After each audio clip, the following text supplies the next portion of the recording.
What are enzymes? Well, they are catalysts that increase the rate of the reaction without being used up. With the exception of a few catalytic classes of RNA molecules, they are all proteins. The study of enzymes dates back to the late 1700s. Life depends on powerful and specific catalysts known as enzymes, and almost every biochemical reaction is catalyzed by an enzyme, so they're extremely important. Enzymes vary greatly in size. Some require no chemical groups for their activity, but others require an additional chemical component called a cofactor, either one or more inorganic ions, or a complex organic or metallo-organic molecule called a coenzyme. This table shows you examples of inorganic ions that serve as cofactors for a variety of enzymes. This table gives you specific examples of coenzymes that serve as transient carriers of specific atoms or functional groups. For example, coenzyme A facilitates the transfer of acyl groups. Acyl groups, that's just a functional group that looks like this. That's an acyl group right here. The dietary precursor would be pantothenic acid. We also have lipoate, which transfers electrons in acyl groups. We have thymine pyrophosphate, which transfers aldehydes, and that is found in vitamin B1. So you'll actually notice quite a few of the B vitamins here that are the dietary precursors to the coenzymes. Many enzymes have been named by adding the suffix ase to the name of their substrate or to a word describing their activity. For example, urease catalyzes hydrolysis of urea, and DNA polymerase catalyzes the polymerization of nucleotides to form DNA. Other enzymes have been named by their discoverers for a broad function before a specific reaction catalyzed was known. The International Classification of Enzymes divides enzymes into 6 classes, each with subclasses based on the type of reaction catalyzed.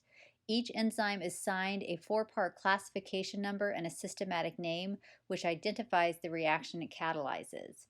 So in group 1, we have the oxidoreductases. They involve the transfer of electrons. In group 2, class 2, we have transferases that are involved in group transfer reactions. In group 3, class 3, we have hydrolases, which catalyze hydrolysis reactions. In group 4, we have lyases, which catalyze the cleavage of CC, CO, CN, and other bonds. In class 5, we have isomerases, which transfer groups within molecules to yield isomers. And then we have ligases, which form CC, CS, CO, and CN bonds. As an example of the enzyme classification, let's look at the enzyme that catalyzes this reaction, the conversion of ATP and D-glucose to ADP and D-glucose 6-phosphate. It is named D-hexo-6-phosphotransferase, and its EC number, enzyme commission number, is 2.7.1.1. The first number denotes the class name transferase. The second number denotes the subclass phosphotransferase, so what is being transferred. The third number indicates the group that's the acceptor, in particular the hydroxyl group. And the fourth number indicates that D-glucose is the phosphoryl group acceptor.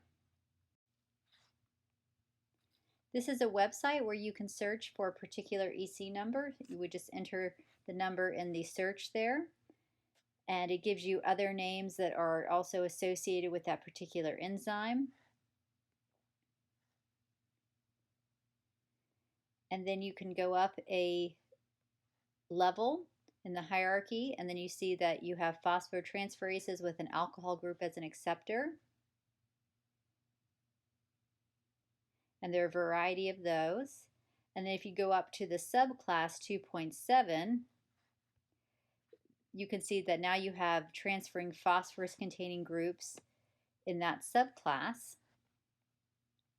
And then you can go up to the class of transferases, and you can see it gives a description. Transferases are enzymes transferring a group, for example, the methyl or glycosyl group, from one compound to another. Enzymes speed up reactions. Not all spontaneous reactions are fast. For example, consider the conversion of sucrose, known as table sugar, to carbon dioxide and water in the presence of oxygen. This is a highly exergonic process which releases the free energy that we use to think, move, taste, and see. However, a bag of sugar can remain on the shelf for years without any obvious conversion to carbon dioxide and water. How is that possible? Well, the reason is that although the chemical process is thermodynamically favorable, it is very slow. Yet, when sucrose is consumed by a human or almost any other organism, it releases its chemical energy in seconds, and the difference is catalysis. So, without catalysis, chemical reactions such as sucrose oxidation could not occur on a useful timescale and thus could not sustain life. This table gives you an example of some of the rate enhancements produced by enzymes. So carbonic anhydrase enhances the rate of those catalyzed reactions on an order of 10 to the 7th. That means that the reaction with the enzyme is 10 million times faster than the corresponding reaction without the enzyme. So you may be wondering, how do enzymes speed up reactions? The distinguishing feature of an enzyme catalyzed reaction is that it takes place within the confines of a pocket on the enzyme called the active site. The molecule that is bound in the active site and acted upon by the enzyme is called the substrate. Now here's a question for you. In Chapter 5, what did we call a molecule that binds reversibly with a protein? Put your answer in the chat. This image shows the enzyme chymotrypsin with a bound substrate. Some key active site amino acid residues appear as a red splotch on the enzyme surface.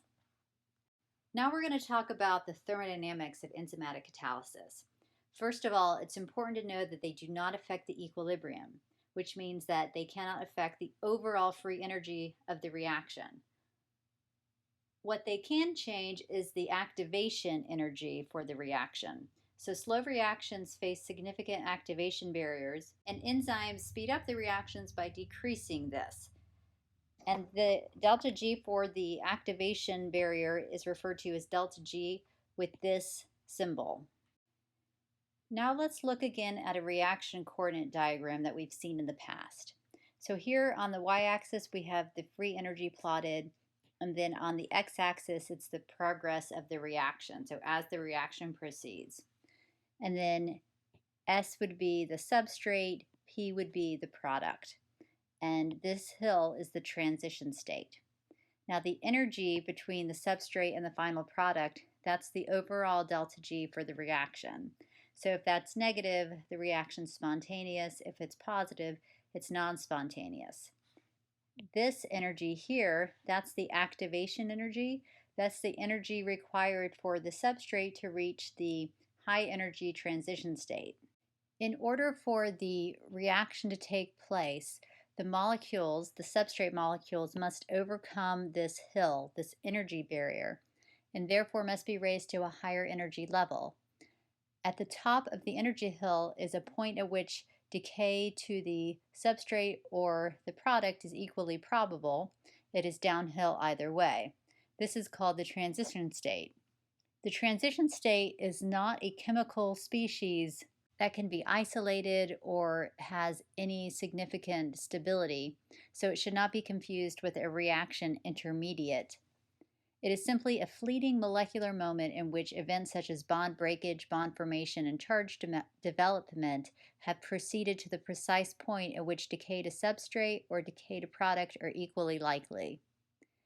The difference between the energy levels of the ground state and the transition state is the activation energy. The higher the activation energy, the slower the reaction. The lower the activation energy, the faster the reaction. Think of the energy diagram like a roller coaster. The higher the hill, the slower the incline, and the greater the energy requirement to reach the top.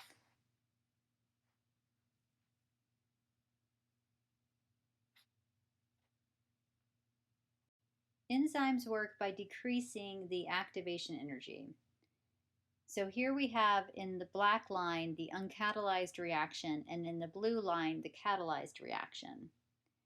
So we have two intermediates that are formed, the enzyme bound with the substrate and the enzyme bound with the product, called ES and EP. These intermediates occupy valleys in the reaction diagram. The overall activation energy is lowered in the catalyzed reaction versus the uncatalyzed reaction, which results in the reaction occurring much quicker. Now let's think about sucrose again. Here is the reaction written out for the oxidation of sucrose. Now this is a spontaneous reaction. It has a very large, very negative delta G. Yet sucrose is a stable compound because that activation energy barrier is quite high. So sucrose can be stored in a container almost indefinitely without reacting. However, in cells, it's readily broken down to carbon dioxide and water, and these enzymes not only accelerate the reactions, they also organize and control them so that much of the energy released is recovered in other chemical forms and made available to the cell for other tasks. The reaction pathway by which sucrose and other sugars is broken down is the primary energy-yielding pathway for cells, and the enzymes of this pathway allow the reaction sequence to proceed on a biologically useful timescale. The interaction between the substrate and the enzyme in the enzyme-substrate complex is mediated by the same types of non-covalent forces that stabilize protein structure. So we've got hydrogen bonding, ionic interactions, and the hydrophobic effect. And the energy derived from the enzyme-substrate interaction is called the binding energy. And its significance extends beyond a simple stabilization of the ES interaction. It's a major source of free energy used by enzymes to lower the activation energies of reactions. So much of the catalytic power of enzymes is ultimately derived from the free energy released in forming many weak bonds and interactions between an enzyme and a substrate. And this binding energy contributes to specificity as well as to catalysis. And weak interactions are optimized in the reaction transition state. Importantly, enzymes bind transition states best. This idea was proposed by Linus Pauling, and in this, enzyme active sites are proposed to be complementary to the transition state of the reaction, and they bind transition states better than the substrates.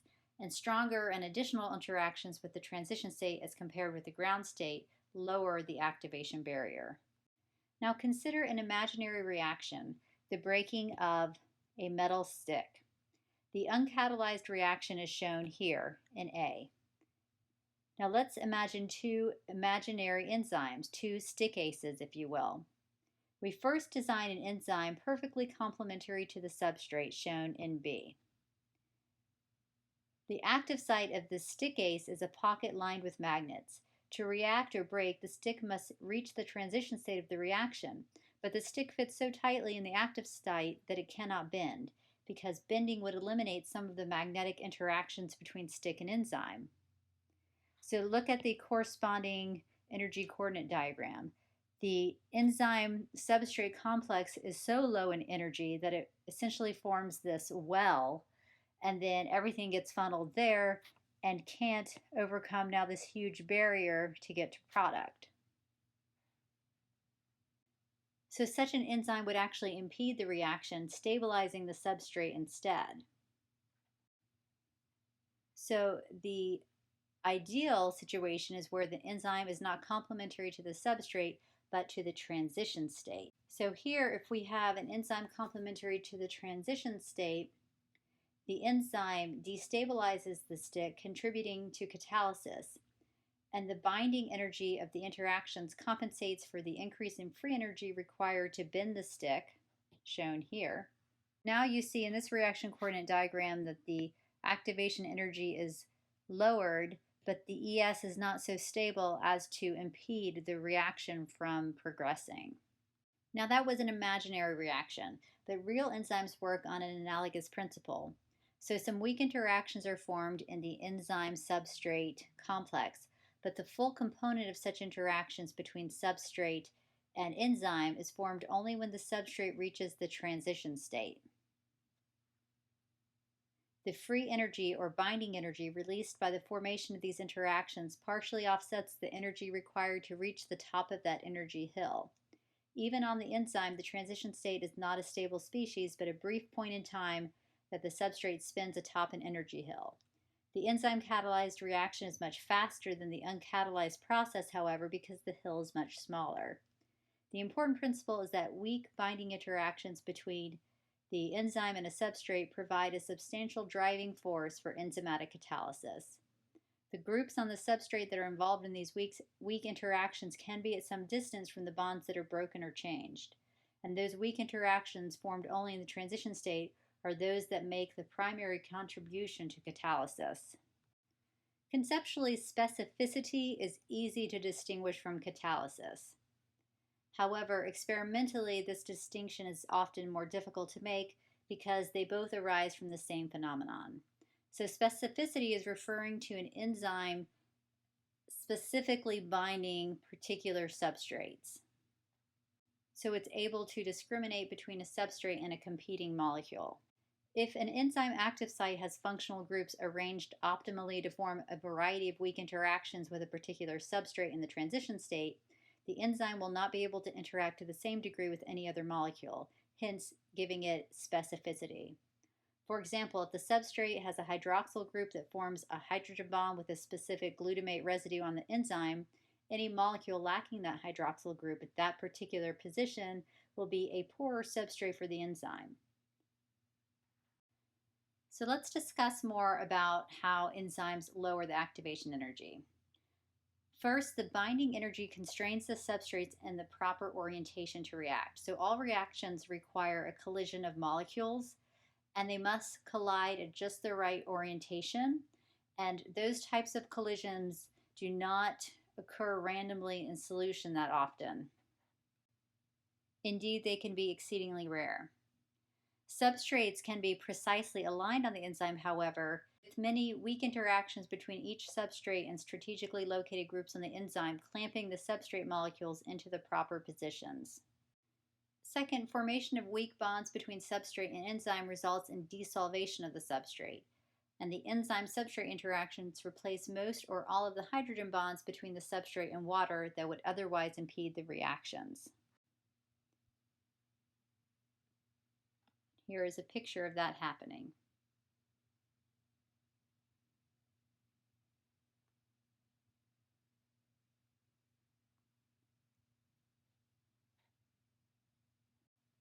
Third, binding energy involving weak interactions formed only in the reaction transition state helps to compensate thermodynamically for the unfavorable free energy change associated with any distortion, primarily electron redistribution that the substrate must undergo to react.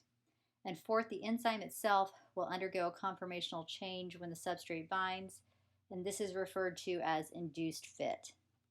Enzymes may use one or a combination of the following: acid-base catalysis, where the enzyme gives and takes protons; covalent catalysis, that can involve the changing of reaction pathways; and metal ion catalysis using redox cofactors. So here we see how a catalyst circumvents unfavorable charge development during cleavage of an amide. The hydrolysis of an amide bond shown here is the same reaction as that catalyzed by chymotrypsin and other proteases. Charge development is unfavorable and can be circumvented by donation of a proton by H3O+, or HA, where HA represents any acid. Similarly, charge can be neutralized by proton abstraction by hydroxide or any general base. Many organic reactions that are used to model biochemical processes are promoted by proton donors or proton acceptors. The active sites of some enzymes contain amino acid functional groups, such as those shown here, that can participate in the catalytic process as proton donors or proton acceptors. So these would be examples of your proton donors, and these would be examples of your proton acceptors. A transient covalent bond can also form between the enzyme and the substrate, and that will change the reaction pathway. So for example, if the uncatalyzed pathway involved cleavage of the AB bond with water, the catalyzed pathway involving catalyst X would go through this pathway instead. So notice that in the catalyzed pathway, you're forming a bond between A and the catalyst, before you get to the final products of A and B separate, and then the catalyst has been released as well. These types of reactions require a nucleophile on the enzyme. Finally, metal ion catalysis involves a metal ion bound to the enzyme, and it can interact with the substrate to facilitate binding or stabilize negative charges and can participate in oxidation reactions. Now I have a few questions here to test your understanding. So put your answer in the chat and give your reasoning. So here's a reaction. What type of enzyme do you think catalyzes this reaction? An isomerase, a hydrolase, a transferase, a ligase, an oxidoreductase, or lyase? Pause the video and put in your answer in the comments. Next question, how does an enzyme speed up a reaction? Look over the options and put your answer in the chat. We've discussed in this video the conversion of sucrose to CO2 in water and that it has a very large negative delta G. So why does the conversion not happen readily in your kitchen pantry, but it does happen quickly in your body? Explain this using thermodynamic parameters and put your answer in the chat. If an enzyme accepts H+ from hydronium and transfers it to an amine group of the substrate, this can result in an increase in the rate of release of the product. What would this be an example of? Induced fit, acid catalysis, covalent catalysis, or entropy reduction? Put your answer in the chat. Finally, how does the induced fit mechanism of enzyme catalysis work? A, the enzyme assumes a conformation identical to the substrate. B, the enzyme undergoes a conformational change to maximize weak interactions to the substrate. Or C, the substrate changes its conformation to fit the enzyme. Again, put your answer in the chat. Congratulations, you finished this video. I'll see you in class.